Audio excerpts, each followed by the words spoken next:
Thank you, Hunter. I appreciate it. Yeah, Alex Absolutely. Simon's here, our Senior Director of Operations at Power to Fly, and I'm really excited to speak with Zach today because, as Hunter mentioned, Power to Fly and accessiBe have been working together for a few years now. You can find their widget at the bottom left-hand side of any Power to Fly page. So I'm personally have loved our conversation so far, Zach, just in that partnership.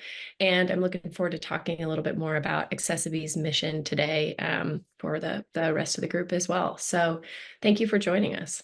Yeah, of course. Thanks for having me. I'm always a big fan of spreading to the masses what we can do to help, just increase accessibility to people's websites. Love it.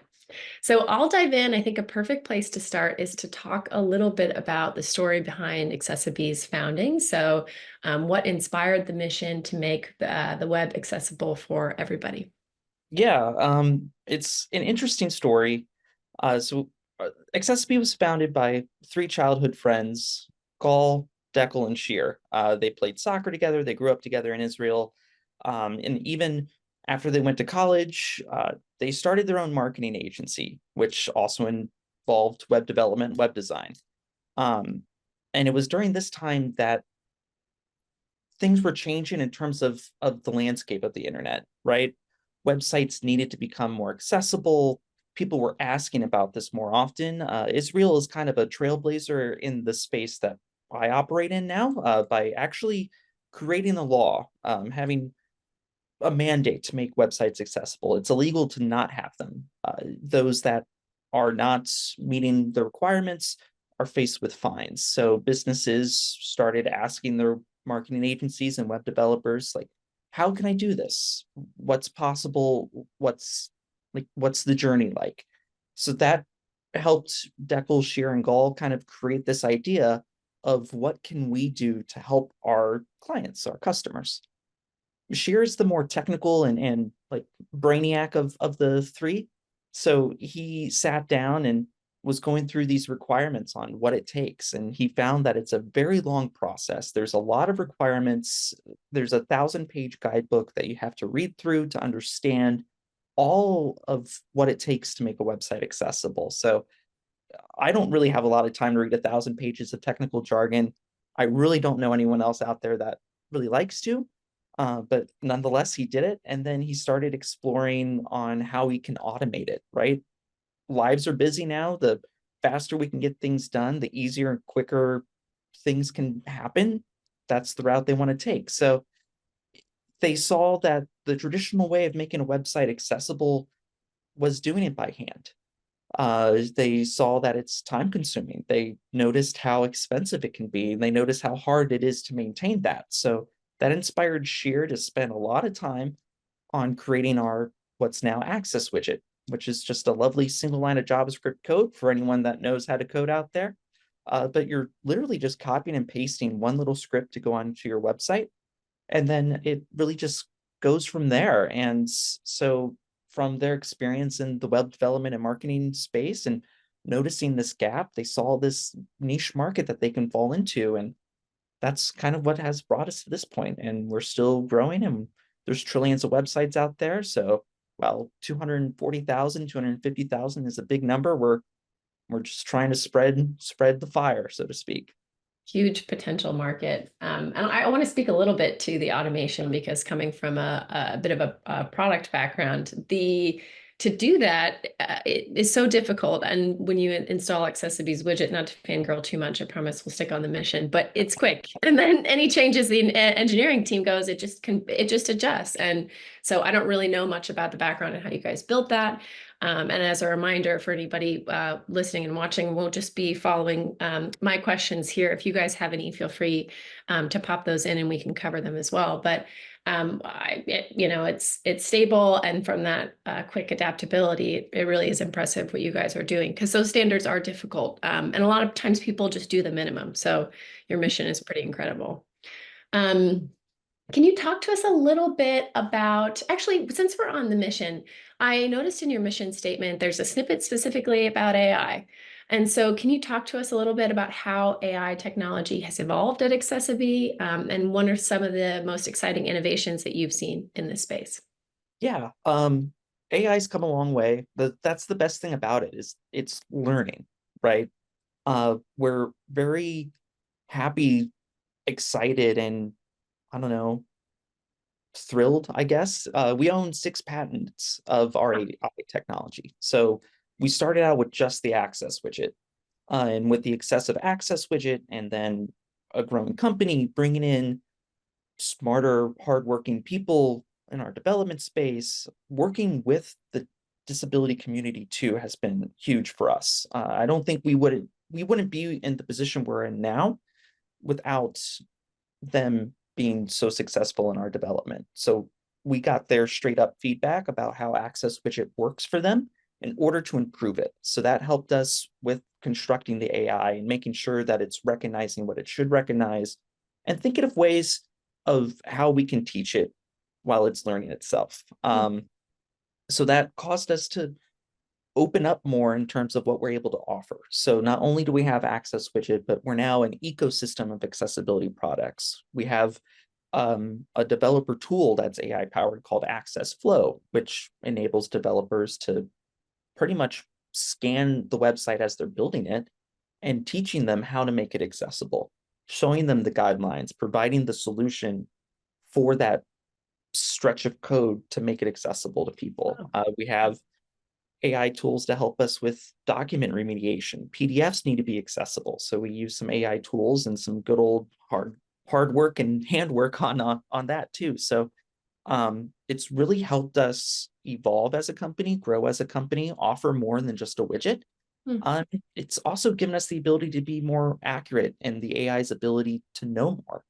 A great example I like to use is the Facebook logo, the F, before it was Meta, right? So on websites, everyone has that. Every business company, they have a social media page, right?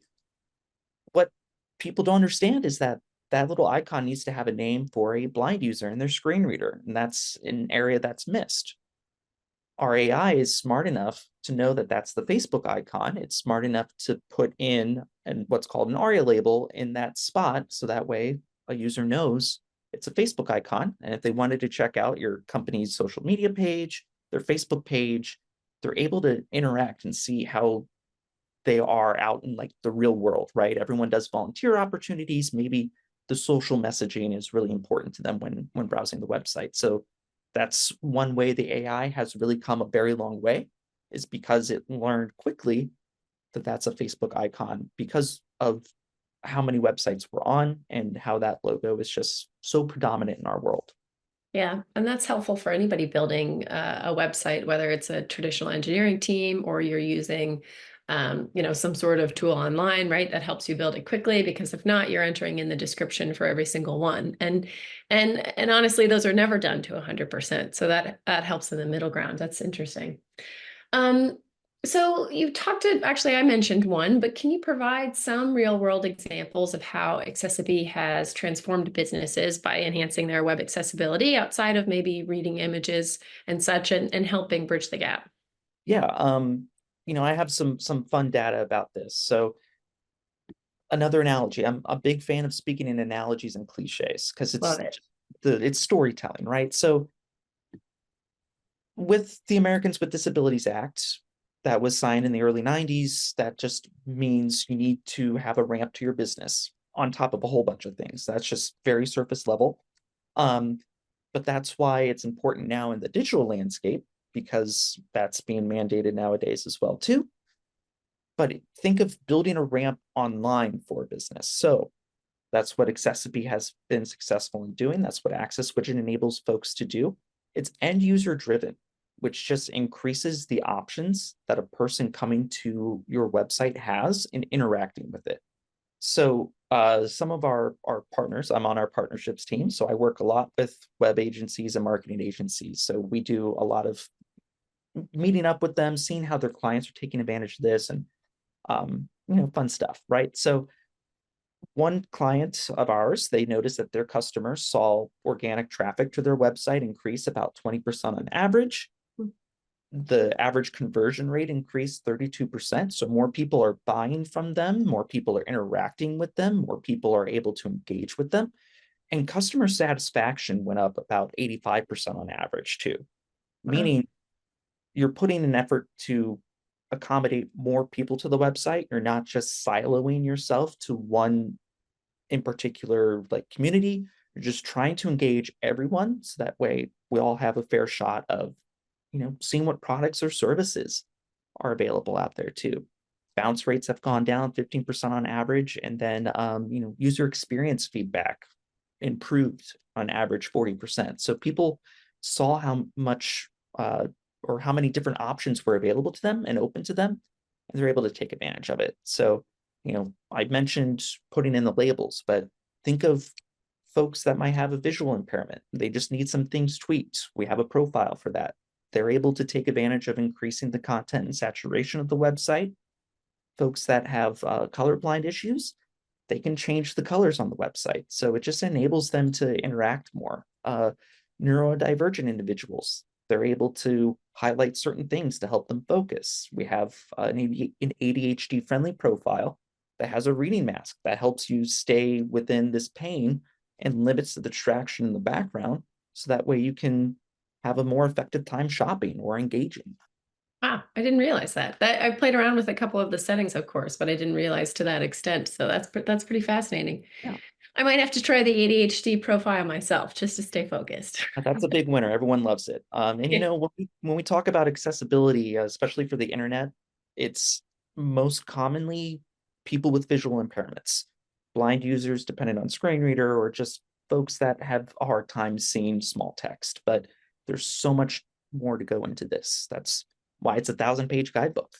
Yeah, yeah.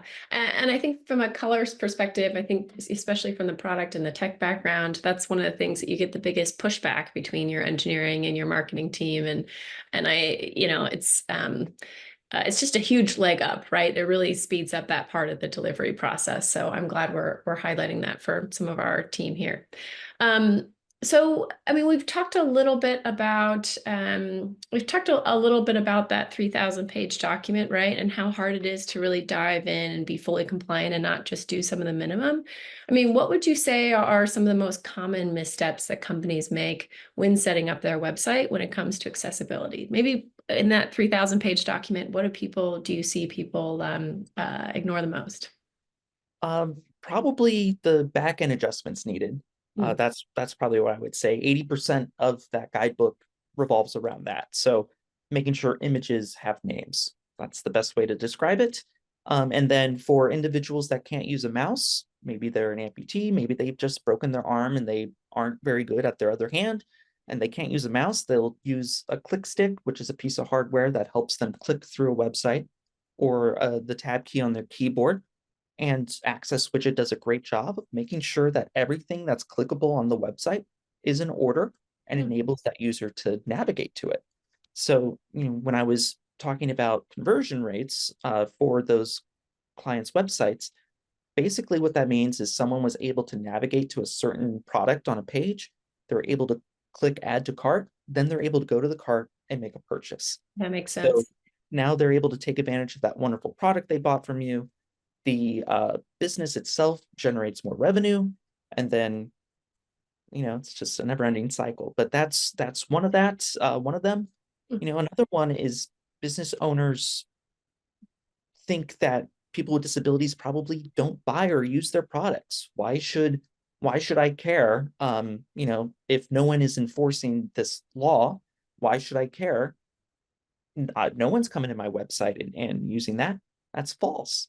We're an internet-based community now. The whole world Yeah. is online. Yeah.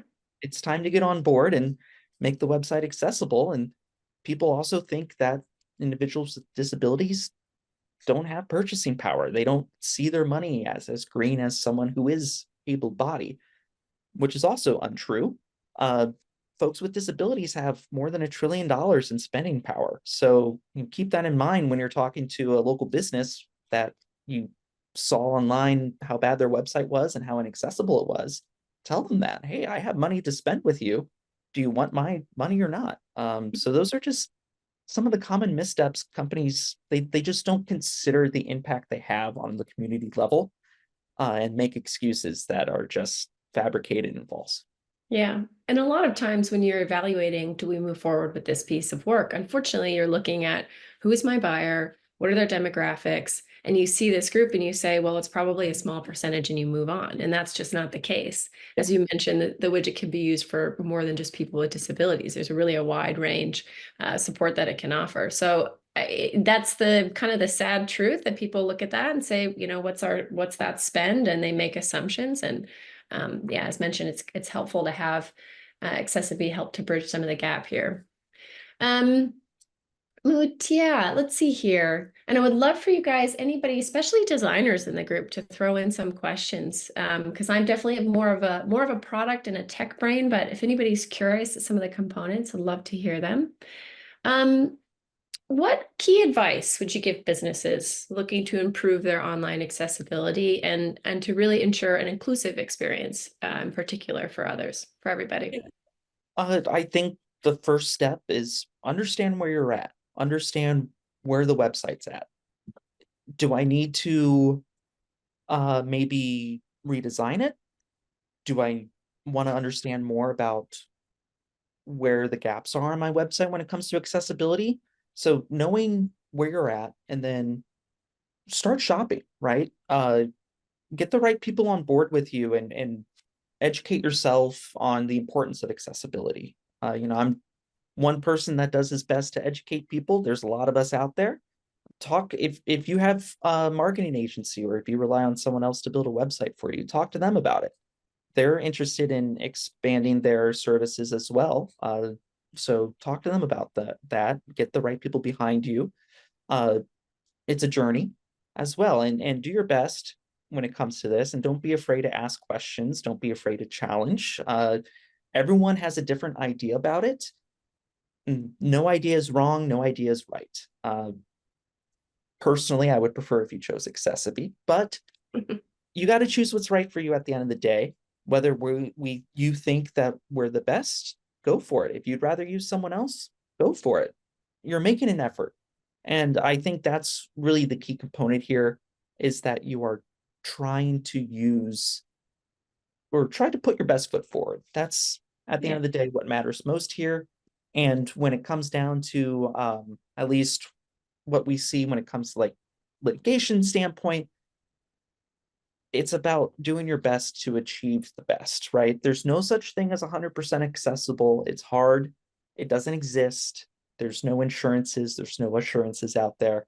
It's just trying your best to be as accessible as possible. Love that. I'm seeing a couple of questions come through the chat, so I'll take a look at those now.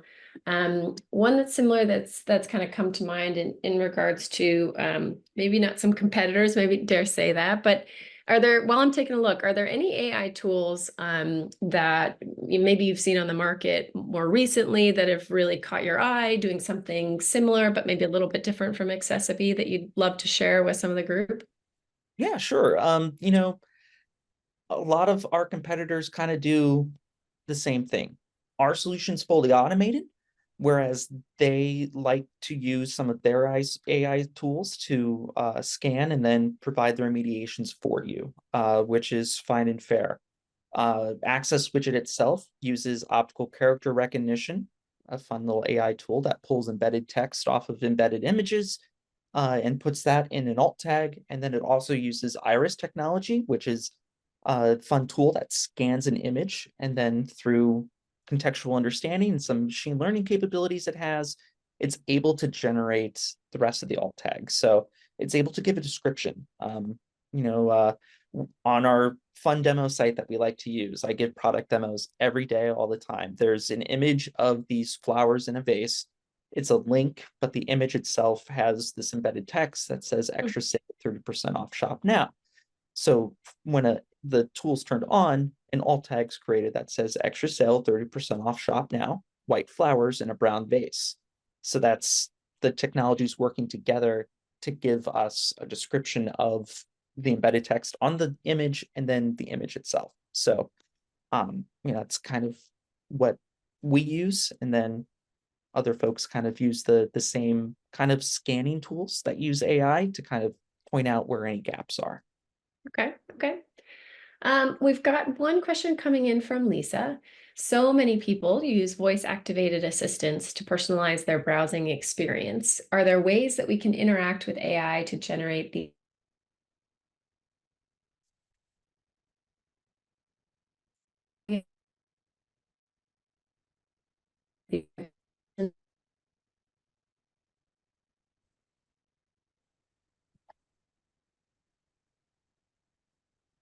Oh no. Oh, no, did we freeze? You I froze think on. you could. Did I freeze on your end? Did we freeze No, I together? think it was me. Apologies for that. Seems like we're all stable now. I'm not sure if you heard me. So many people use voice activated assistants to personalize their browsing experience. Are there ways that we can interact with AI to generate these types of person-centered design? I mean, I think accessiBe is a great widget for that, unless you've got any other suggestions here. Uh, no, not really. I think Access Widget is the premier platform if you Mhm. would like me to inflate. But yeah, I mean, not only is the AI doing things on the back end, but it's what's driving kind of those front end adjustments as well for individuals that want to cater the design to themselves. And for all of you designers out there, really Access Widget enables you to design a website however you want. You don't have to really worry about contrast ratios. You don't have to worry about colors. Should you follow best practices? In my opinion, sure. Yeah, definitely. But if you have some wacky client that wants a wacky website, Access Widget will be very successful in helping individuals that don't like the wackiness craft the experience to themselves. And Lisa and others, I would really encourage you guys to jump over to the Power to Fly website and play around if you're really curious on how it works and you haven't used it yet. It's just as mentioned, bottom left-hand corner of the screen, and it's got a icon that's to Zach's left there. If my piece is right, you're right when you're looking at him. So Yes. very easy to navigate and to see. So I'll jump in a little bit because at the very beginning you talked about AI in particular, and I was thinking a lot about how some of the tests you run are probably giving you really interesting feedback, right? You're interviewing a specific group, right? And you're testing AI with a group that not many companies are. So, can you share a little bit about some of the most surprising feedback that you guys have received from users, either that has changed the product or that have just been like a benefit? Yeah, this piece of feedback is probably more to the latter. It's a benefit to them, but um, we as a company, accessiBe as a company, we're very engaged with our customers, our clients, our partners, and then most especially the end users, right? So we're always asking for feedback. We want the product to improve. We want the product to be smarter. We want to know where our own gaps are. So when doing some surveys, we had a user who happens to be blind reach out to us and tell us a story. And the story goes, and this is all paraphrasing, but they were shopping for a very specific art piece for Valentine's Day. They wanted to surprise a family member with this very specific art piece. They knew the description of it. They knew exactly what it was that they were searching for. Um, and so they were going to a bunch of art dealer websites or just artist websites trying to find this particular print. And it was very frustrating for them because those websites weren't as accessible as what they were expecting them to be. Alt tags were very lackluster. It wasn't as descriptive as they would have wanted, which caused them to not be a patron to that store. But ultimately was they were running out of time, right? And finally, they stumbled upon a website that had Access Widget on it. And Access Widget works in tandem with a blind user's screen reader. It's not replacing the screen reader, it's optimizing the screen reader and the blind user experience. So when they came onto the website, they heard turn on accessibility settings by pressing Alt 1. And so they're like, oh, all right. And so they turned it on, they heard a chime, and then they started browsing. And as they were browsing, they landed on a picture. And the picture was exactly what they were looking for because of the alt tag that was put in place by Access, which it nailed everything that they had known that was what this image was when they were searching. So when they came to us, our marketing team really loves meeting with these individuals because it's always better to hear them, excuse me, first time and firsthand. And so the conversation was just very raw, very emotional, something totally out of left field that anyone was expecting. Usually we expect, yeah, I was shopping for a toothbrush and I was able to find the perfect toothbrush because of XYZ. And that's just a random example off the top of my head. But for something that was just so important for this individual to find for their family member really meant that we were doing something exceptional for that individual. And so that's just something that made us all happy. I love that. So always good short stories to share internally and share with the group here. I'm going to throw you a pretty typical power to fly question because we're, partners here.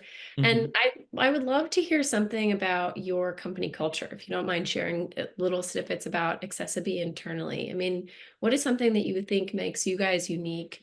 Or what's something that you really enjoyed, whether it's you think it's unique to your time in accessiBe or maybe the interview process or unfortunately the outbound process that you've seen. Like, what can you share a bit about the internal experience? Yeah, it's a great question. I've been very lucky working here. I think I've worked with some of the most dynamic individuals, whether that be from their viewpoint of like salespeople or development people, but also just people in general.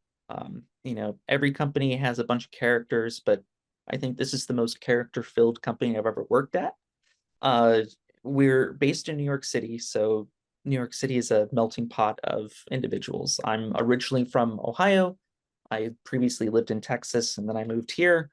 So my experience growing up is completely different than everyone else's experience growing up and having lived elsewhere. So I think for me, it's just kind of the little melting pot we have here. We have folks that grew up in Israel that work in the New York office. And so that's kind of something I never experienced when I was a kid growing up or living in Texas.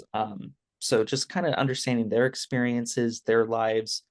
And I think it all boils down to how we all help each other. Yeah. The mission is to make the internet accessible. And so we're only able to do that by working together and working in tandem with our customers as well. So I think it's one giant group effort and how we all have each other's back. And I think that comes from our leadership and works its way down too. So everyone's here to offer a helping hand. Everyone's just trying to do their best to support each other. So that's the gist of it. It does seem like it's a lot of top down good culture usually does come top down, right? Setting good examples and everybody's then comfortable to be themselves or, depending on every company is a little bit different. And I love the little snippet that you shared sometime this summer about it's either your chief of vision or Our director of chief vision. vision So officer, yes, Michael Hingston. Great guy, phenomenal spokesperson for us. So for those of you who don't know Michael Hingston, he stumbled upon accessiBe. He reached out to our founders. Michael is blind. He's been blind since birth. He's got a really terrific story. If you recall, during 9/11, there was a blind man that escaped the Twin Towers after they were crashed into by the hijacked aircraft. wow, He was guided down the stairs by his guide dog, and that was Michael. And wow, so wow. Michael talks about that experience a lot, and he's come and talked to us, and it's just very emotional to hear. But he also does great work for us by really showcasing how he utilizes Access Widget and partners with accessiBe. So he created the Chief Vision Officer title himself, and it's one of our greatest little spokespeople. So we're just very happy to have him with us. I will never forget that. It's a great, maybe the best chief title I've heard so far. So, well, thank you for spending the time with us. I've personally really enjoyed our conversation, and I'll pass it back over to Hunter. But yeah, I appreciate your time, and I know we'll be following up with some resources after these conversations for anybody who attended, if they'd like to play around, check out the site, maybe get a demo themselves. So, yeah, again, thank you for your time. Yeah, thank you for having me. It's been great.